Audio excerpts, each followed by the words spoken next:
il y a eu le travail qui a beaucoup baissé quand il y a eu le krach américain. Donc à partir de 1936, je gagnais beaucoup moins d'argent. La maison, on avait renvoyé les ouvrières. Donc ça mijotait dans la tête de ma mère et dans la mienne. Il faut s'en sortir d'une façon ou d'une autre. J'avais comme cliente une femme extraordinaire qui était la sœur du ministre de la Justice des États-Unis, Morgenthau. D'ailleurs, je crois que les dollars sont toujours signés Morgenthau. Et qui m'a dit mais pourquoi ne partez-vous pas? Non, je me trompe. C'est en 1939 qu'elle m'a dit de partir. Non, ça mijotait dans ma tête. On a décidé que j'allais faire un voyage de prospection aux États-Unis. J'ai écrit à plusieurs de mes principales clientes. Il y en a qui m'ont répondu, il y en a qui ne m'ont pas répondu. Hop, je suis partie. Une grande malle de robes, et voilà, sur le Champlain en mars 1937.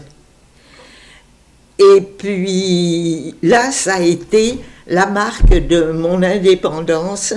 J'étais, autant dire, définitivement séparée, car pendant toute cette période, il n'y avait eu que ça. On se sépare, on se reprend, on se sépare. Enfin, 10 ans assez durs à passer.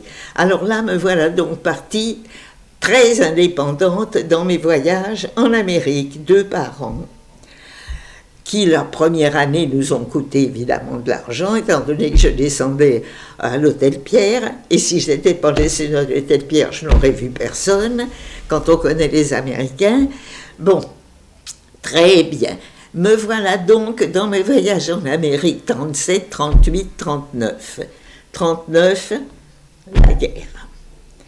C'est là où cette fameuse Madame Joseph m'a invité à déjeuner chez Maxime et m'a dit « La guerre est inévitable, elle sera dure, elle sera terrible, les Français vont souffrir énormément, prenez votre fils sous le bras, partez en Amérique, je m'arrange pour que vous puissiez y vivre. » Mais j'avais ma mère, j'avais l'appartement, j'avais toute ma vie là, et j'ai gagné. Et tu avais quel âge en 39 alors? 30.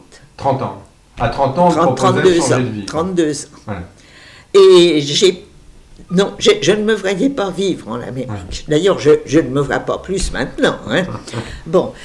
Et donc, je ne suis pas partie. Donc, la guerre est arrivée. Nous étions à Saint-Jean-de-Luz. À Saint-Jean-de-Luz, j'ai loué une magnifique villa, qui était magnifique, mais qu'on m'a proposé, il fallait être quelque part. J'ai dit, je ne veux pas voir les Allemands. Nous resterons à Saint-Jean-de-Luz. Eh bien, les Allemands sont arrivés jusqu'à Saint-Jean-de-Luz. Ouais.